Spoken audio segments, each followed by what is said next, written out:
본문을 보면 갈라디아서에서 가장 중요한 단어 하나가 오늘 처음으로 등장하게 됩니다. 그것은 바로 의롭다함을 얻는다라는 단어예요. 오늘 본문에만 의롭게 된다 혹은 의롭다함을 얻는다라고 번역된 이 단어가 5번이나 나오고 있습니다. 이 단어는 법정적인 용어인데요, 죄인이 하나님 앞에서 이제는 죄 없고 순결하며 바르고 옳다고 선언받는 것을 의미합니다. 우리는 보통 이 말을 쉽게 구원 얻는다, 구원을 받는다 이렇게 표현을 해요. 죄인된 우리가 어떻게 하나님 앞에서 의롭다함을 얻을 수 있는가 하는 것에 대해서 바울이 오늘 본문에서 선언하는 중요한 몇 가지 내용이 있습니다.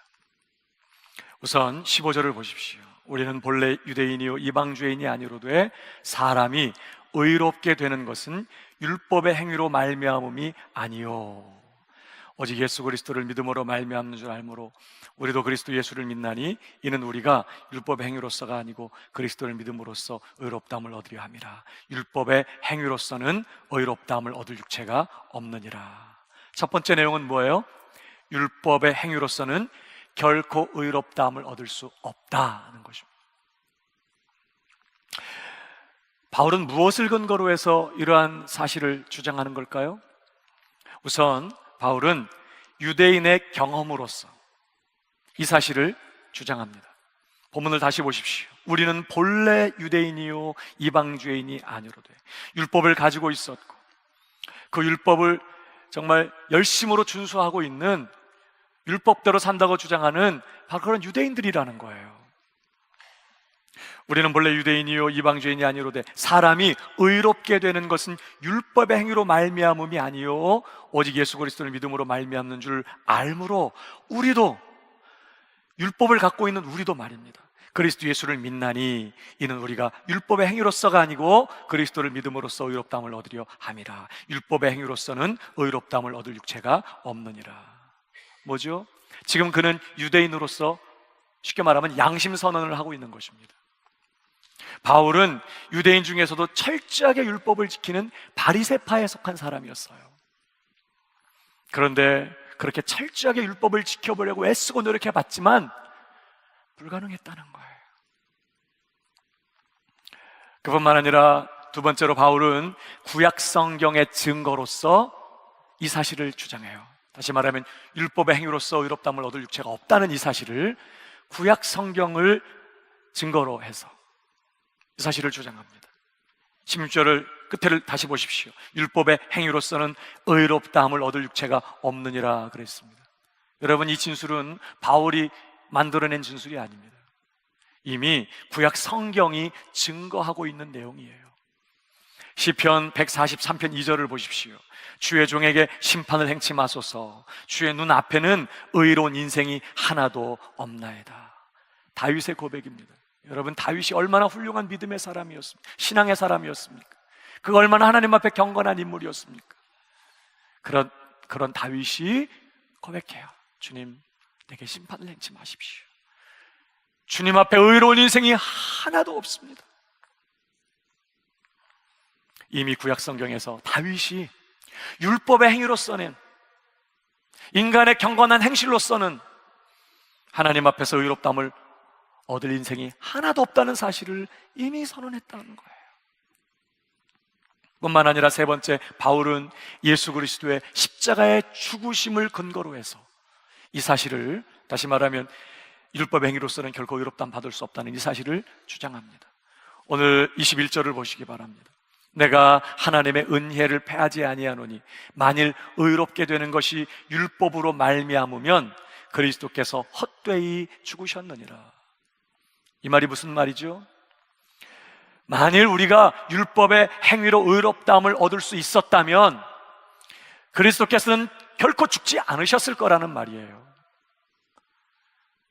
예수님께서 우리를 구원하기 위하여 이 땅에 오셔서 어떻게 하면 율법을 더 잘 지킬 수 있나, 그 비법을 가르쳐 주지 않으셨다는 것입니다. 오히려 율법의 저주에서 우리를 속량하기 위하여 그분이 십자가에 못 박혀 대신 죽임을 당하셨어요. 왜? 그 방법이 아니고서는 우리가 죄의 사함을 얻고 율법의 저주에서 속량받을 길이, 하나님 앞에 더 이제 의롭다 인정함을 받을 길이 그 어디에도 없었기 때문에 예수님께서는 십자가에 못 박혀 저주받고 죽으셨다는 거예요. 그러니까 결론이 뭡니까? 율법의 행위로서는 결코 하나님 앞에서 의롭담을 얻을 육체가 없다는 거예요. 유대인의 경험으로서, 구약 성경의 증거로서, 예수님의 십자가의 죽으심을 근거로 해서 바울은 단호하게 이 사실을 선언하고 있습니다. 그러면 더 나아가 두 번째로 죄인이 어떻게 하나님 앞에서 의롭다함을 얻을 수 있다고 선언합니까? 오직 예수 그리스도를 믿음으로만 의롭다함을 얻을 수 있다고 선언합니다.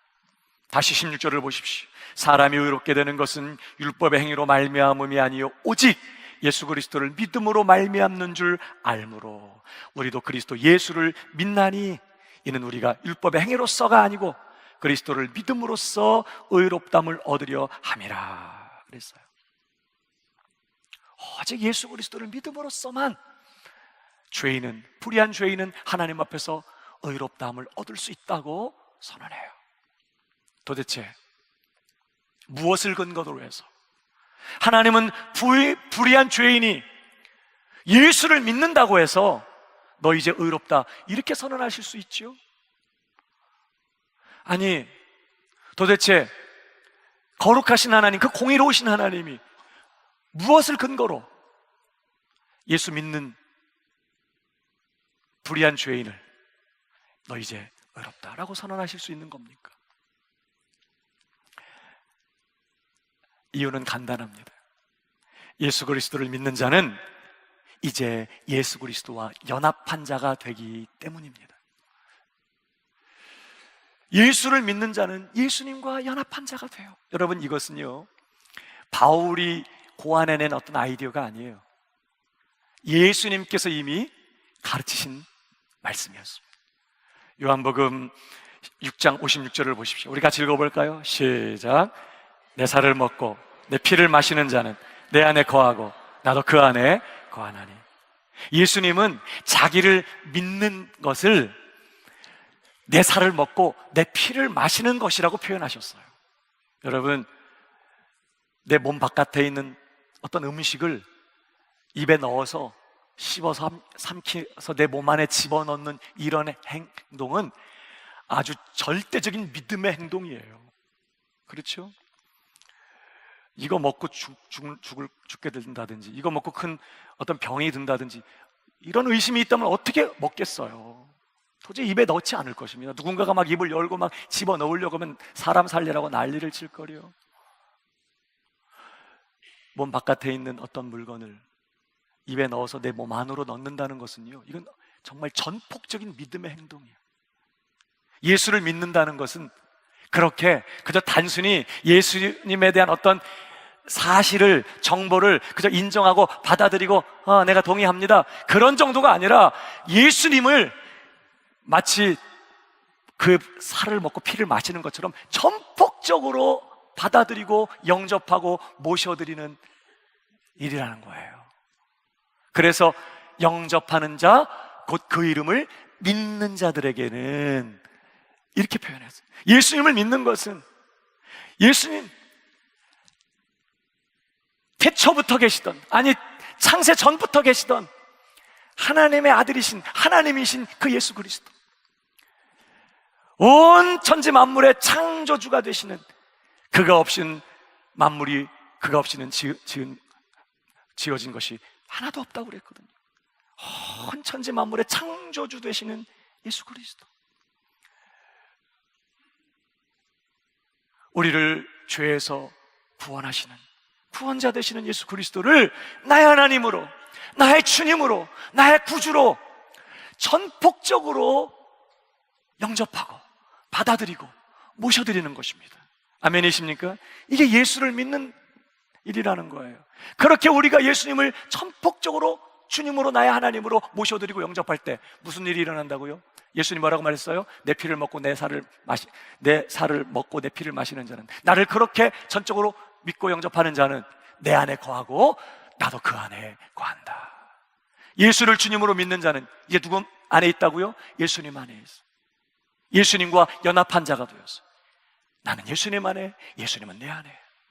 예수님께서 선언하신 말씀이에요.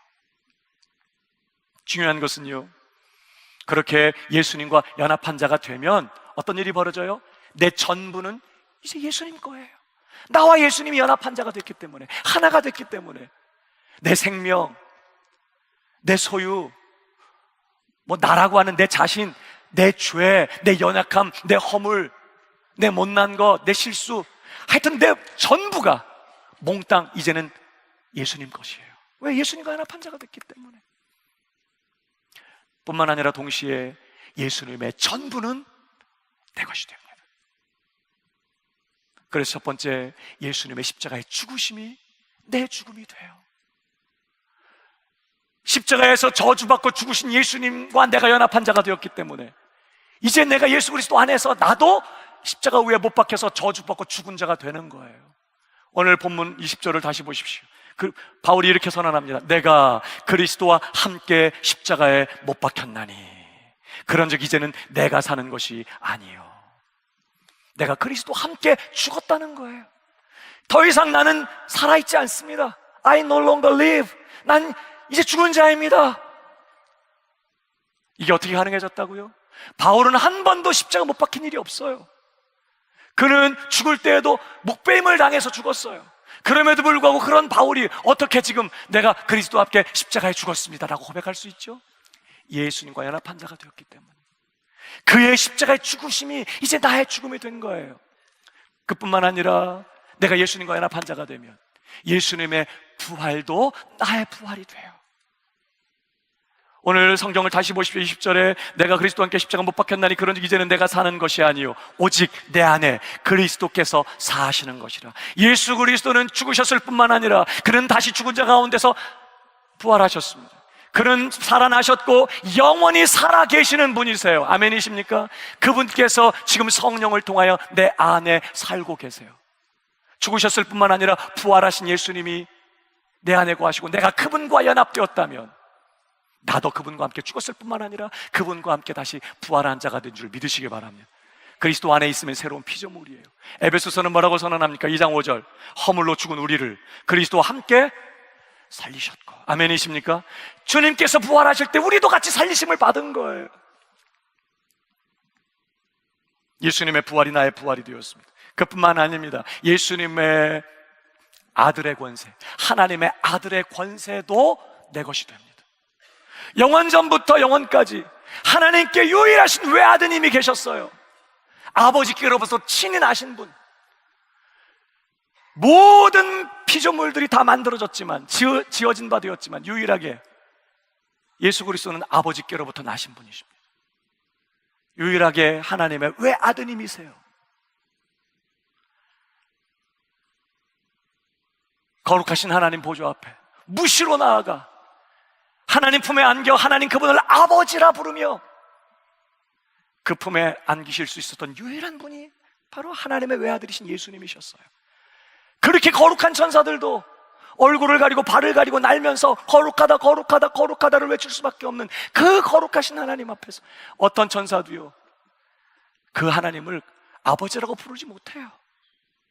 아무 때나 무시로 하나님 앞에 나가서 아버지라고 부를 수 없었어요. 유일하게 예수님만 하나님의 외아들이셨어요.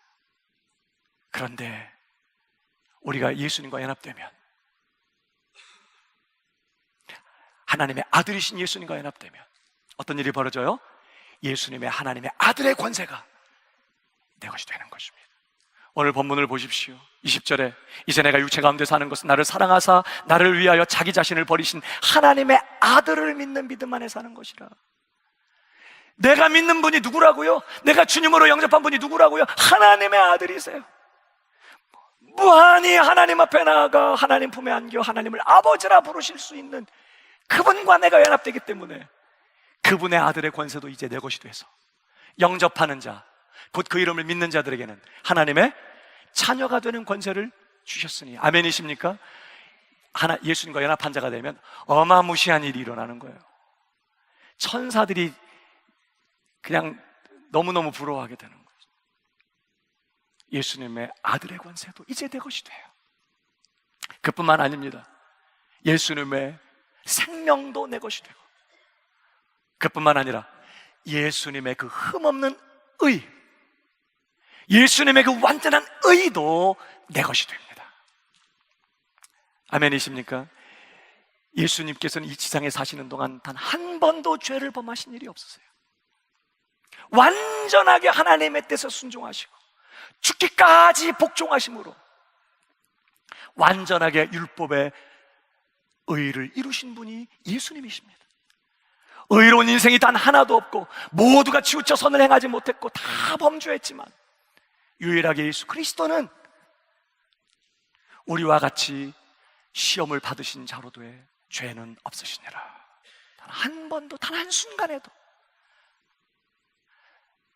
하나님의 뜻에서 벗어나는 생각이나 행동을 하신 적이 없으셨어요.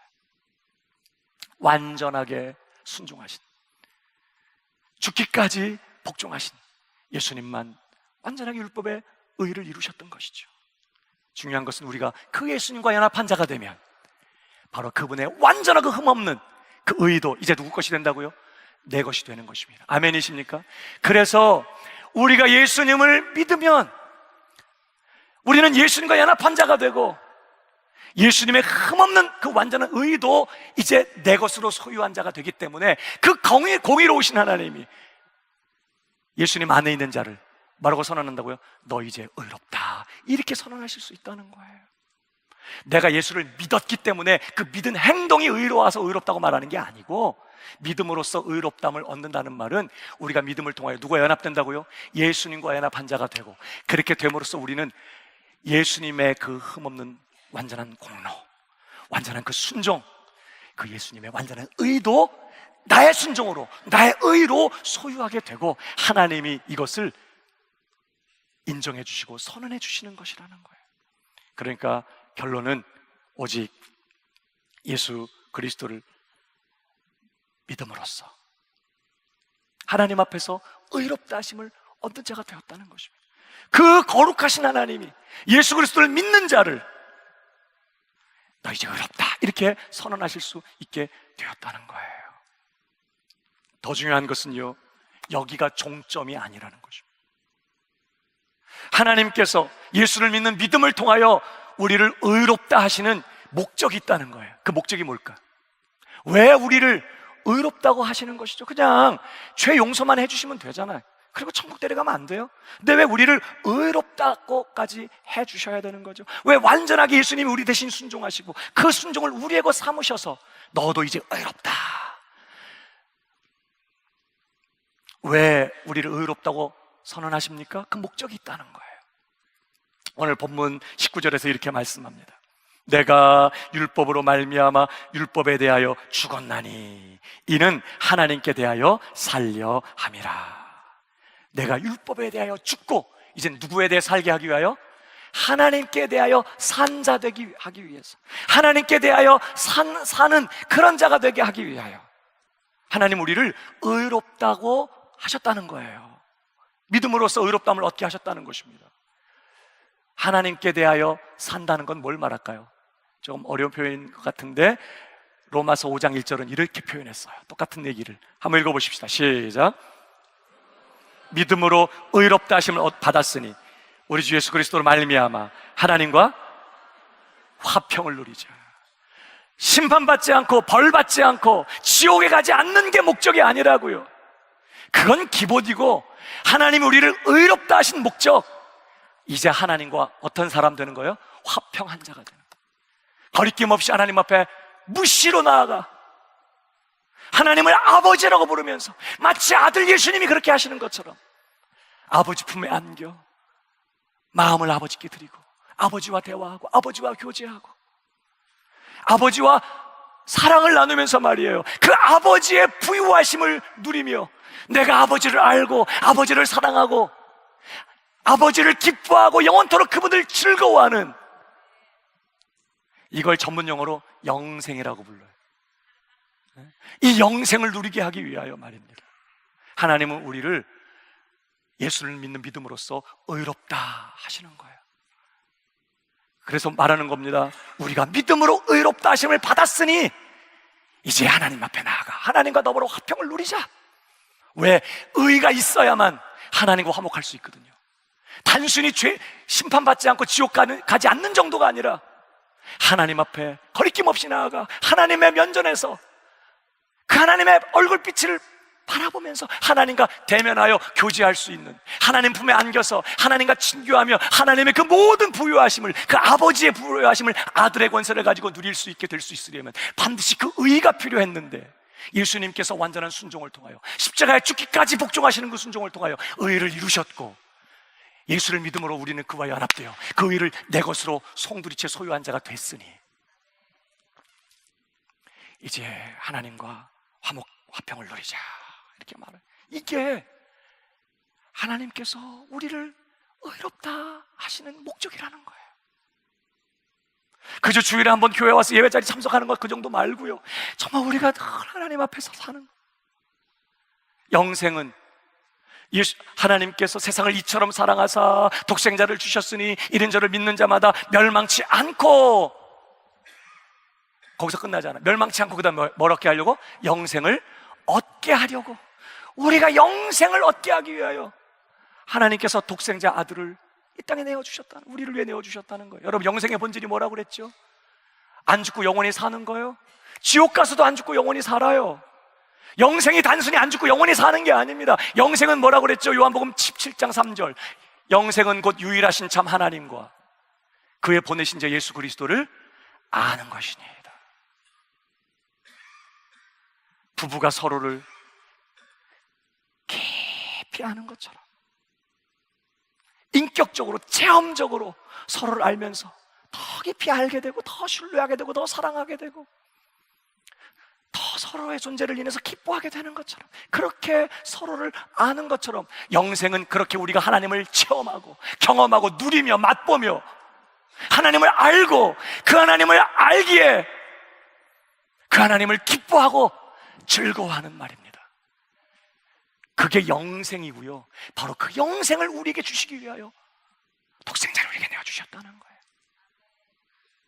우리를 위해 죄값을 치르게 하셨을 뿐만 아니라 완전한 순종을 이루게 하시고, 그 순종을 우리의 것 삼아주시는 목적은 이제 우리가 그렇게 하나님 앞에서 영생을 누리며 하나님과 화평을 누리는 그런 자가 되게 하기 위하여 거리낌 없이 아버지, 그러면서 아버지 품에 나아가 긍휼하심을 받고 때를 따라 돕는 은혜를 얻기 위하여 은혜의 보좌 앞에 담대히 나아갈 것이라고 한 것처럼 어느 때든지 거리낌 없이 아버지 앞에 나아가 아버지와 교제하면서 그 아버지의 부유하심을 누리는 자가 되게 하기 위하여 이 의롭다 하심을 우리로 얻게 하셨다는 거예요. 아멘이십니까?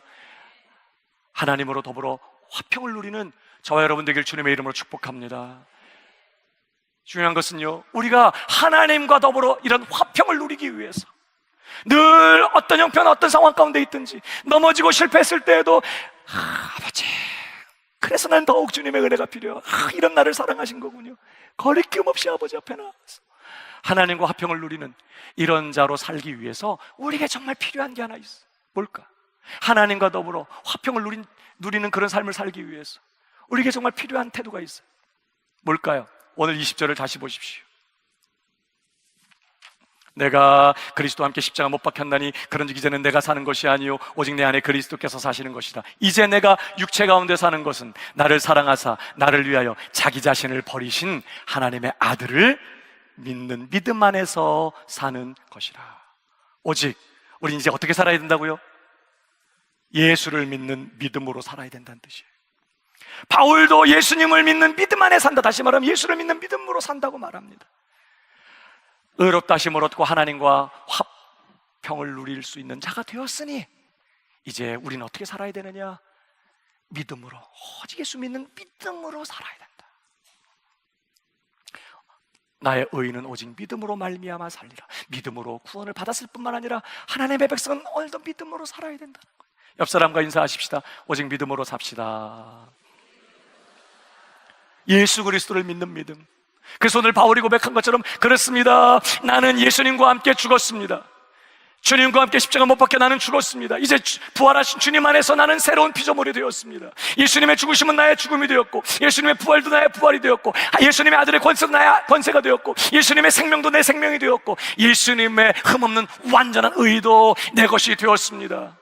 나는 오늘도 연약하고 부족한 가운데 있지만 거리낌 없이 아버지 앞에 나아갑니다. 나는 구원을 받았고 이제 결코 정죄함이 없으며 나는 영원히 하나님의 자녀입니다. 이런 믿음으로 하루하루를 사는 그런 신자가 되어야 한다는 거예요. 아멘이십니까? 근데 너무나 많은 성도들이 이런 믿음 없이 산다는 거예요. 그럴 수 있다는 거예요. 왜? 내 자신을 보면 자신이 없는 거예요. 그 믿음으로 살지를 못해. 양심적이 돼야지. 이렇게 내 자신을 보면 자신이 없어.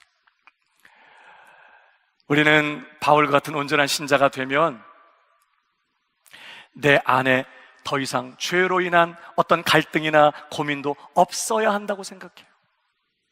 내가 예수 믿는 진짜 신자가 됐다면 신자로서 하나님의 뜻대로 사는 일에 어떤 갈등이나 의심이나 망설임이나 주저함이 없어야 된다고 생각해요.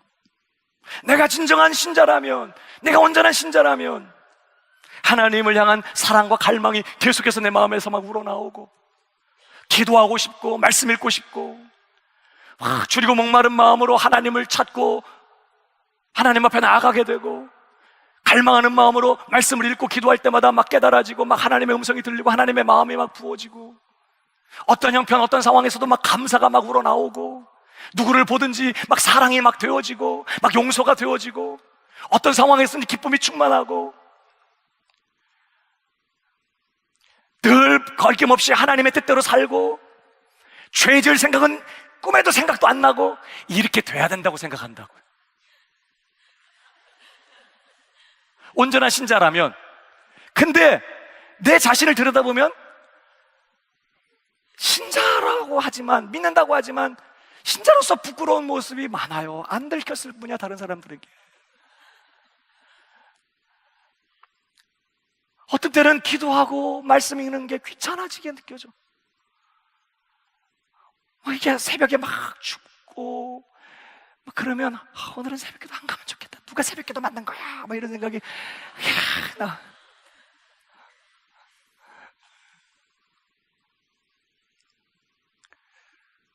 예배 드리는 게 어떤 때는 귀찮게 느껴질 때도 있다고요. 내 마음에 용서 안 되는 사람이 있어요. 이게 사랑이 되고 용서가 돼야 될 텐데 이게 안 돼. 사랑해. 안 돼, 사랑해. 그러면 용서가 안 되고 막 마음 어렵고, 어떤 일은 정말 감사가 안 돼요. 어떻게 이런 상황에서 내가 보고 감사하라는 겁니까? 막 이렇게 막 하나님 앞에 막 따지고 싶은 생각이 들 만큼 감사 안 되는, 범사에 감사하라, 안 되는 거예요. 항상 기뻐하라? 어쩌다 한번 기쁘고 계속 안 되는 걸 어떻게 해. 말씀에 순종하려고 할 때 고민이 되는 걸 어떻게 해요. 이렇게 살면 이거 잘못 되는 거 아니야? 이러다가 혹시 더 큰 손해 보는 거 아니야? 이러다가 아주 부끄럼 당하는 거 아니야? 말씀대로 순종하는 일에 고민이 되고 갈등이 되고 망설여지고 주저하게 되고 막 이런 거예요. 그러니까 그런 내 모습을 보면 나만 혼자 믿는다고 하는 거지, 난 아직 구원받은 거 아닌가? 난 아직 아닌가 봐, 이런 생각. 그래서 어떻게 열심히 믿어서 달랑 구원받고 천국에라도 가면 좋겠네. 그러니까 뭐 구원의 확신을 가지고 지금 구원의 감격을 누리며 막 기쁨이 충만하고 이런 거하고는 거리 멀게 그냥 힘겹게 억지로 의무감에 신앙생활을 하면서 난 아직 아닌가 봐, 그래도 어떻게 구원받으려면 열심히 해봐야겠지, 뭐 이렇게 하는 경우가 있다는 거예요. 그러나 여러분, 우리가 정말 기억할 거 있습니다. 여러분, 건강하다고 추울 때 추위가 안 느껴지죠? 건강한 사람은 막 추워도 안 춥죠? 추워요. 안 추운 척 하는 거예요. 추운 날 반팔 딱 입고 나탔는데 가만 들여다보면 소름이 막 돋아 있어. 어떻게 이런 날 반팔 입으셨어요? 아, 괜찮아요. 사실 춥죠. 아침에 막 일어나서 막 한겨울 되면 어때요? 막 추운데 일어나면요, 이불 밖으로 나가는 거 싫습니다. 조금만 더 입고 싶고, 막 오늘은 하루 종일 이불 뒤집어 쓰고 그냥 이렇게 계속 있으면 좋겠네. 직장은 오늘 안 간다고 하면 안 될까? 막 귀찮고, 막 춥고 아무것도 하기 싫고, 솔직히 그래요. 여러분, 추울 때 막 추위가 느껴지고 떨리고 막 귀찮고 아무것도 하기 싫고, 그렇다고 해서 나 병들었구나 이렇게 생각해요? 내가 죽었네 이렇게 생각합니까? 아니에요. 추울 때 추운 걸 느끼는 것은 오히려 살아있다는 증거예요. 건강한 사람도 한겨울에는 추워요. 귀찮아요. 그래도 학교 가는 거예요. 춥지만. 춥고 밖에 나가기 싫어도 직장에 가는 거예요. 일하러 나가는 거예요. 추워도 이불 박차고 일어나서 할 일을 하는 것이죠. 춥지만, 그래 막 떨기도 하지만 그 추위에 굴복하지 않는 거예요. 여러분, 오늘 바울이 뭐라고 말했죠? 20절에 보니까 내가 육체 가운데 산다고 했어요.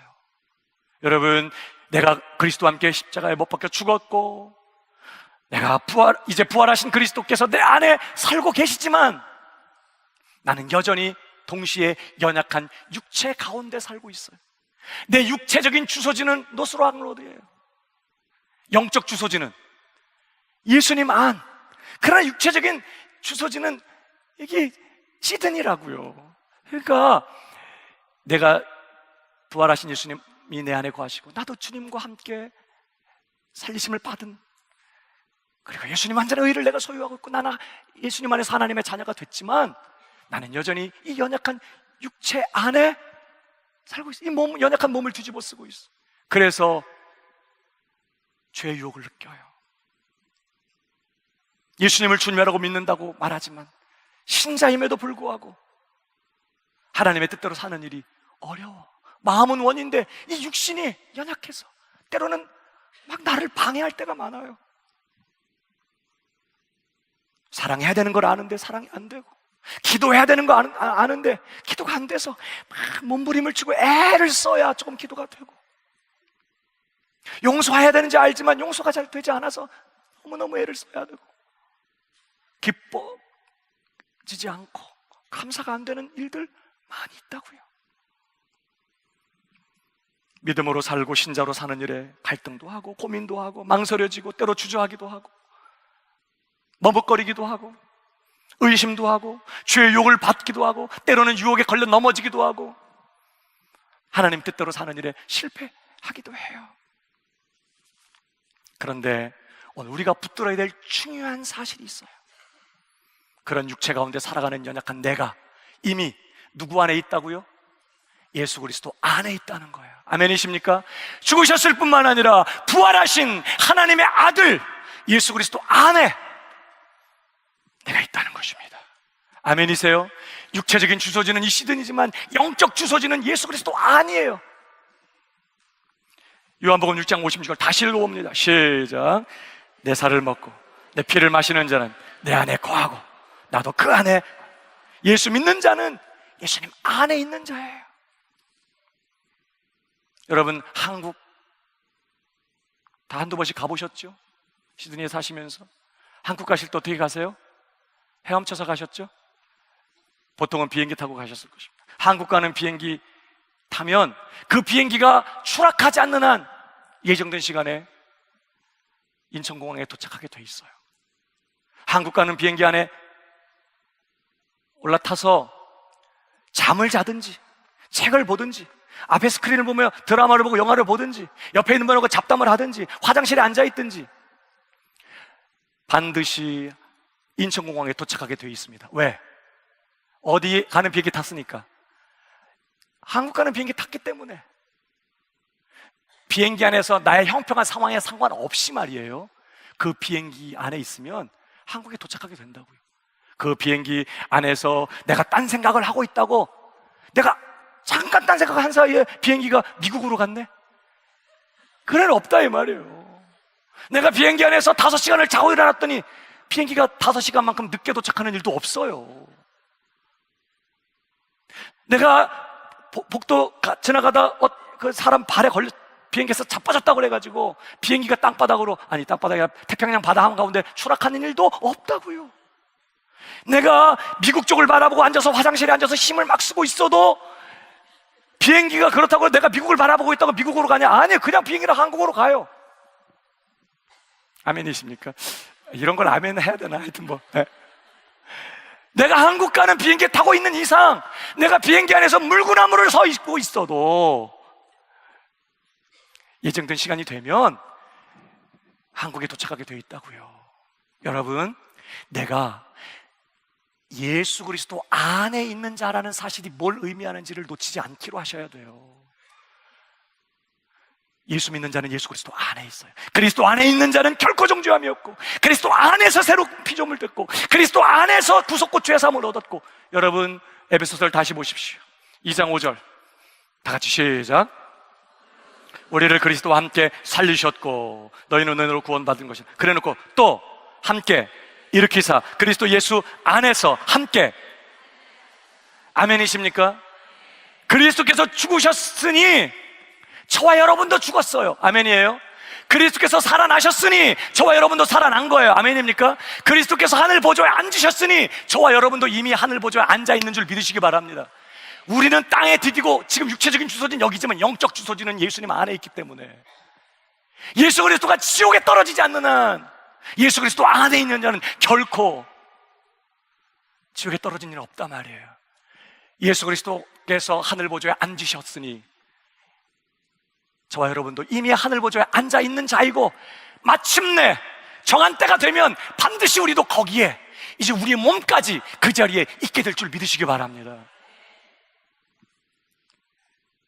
오늘 내가 누구 안에 있느냐, 이걸 절대로 놓쳐서는 안 돼요. 난 여전히 연약하고 늘 갈등하고 고민합니다. 때로 베드로처럼 주님 되신 예수님을 부인하고 배반하고 저버릴 때가 얼마나 많은지 몰라. 예수님을 주님이라고 말하면서도 내가 주인 노릇하면서 주님 배반하고 주님 저버릴 때가 한두 번이에요, 우리가. 그러나 그 누구도 나를 그리스도 안에서 빼앗아갈 수 없습니다. 나는 실패하고 나는 때로 주님을 배반할 때도 있고 넘어지고 실패할 수 있지만 그 누구도 예수 그리스도 안에 있는 나를 빼앗아가지 못해. 그렇다고 해서 막 살아도 된다는 말씀은 아닙니다. 막 살면 하나님이 절대 가만 놔두지 않아요. 이제는 아들이니까 간섭해요. 이전에는 그 마음에 더러운 대로 내어버려 두셔서 더러운 삶을 살도록 하셨지만 이제는 아들이에요. 예수 그리스도 안에서 하나님의 자녀야.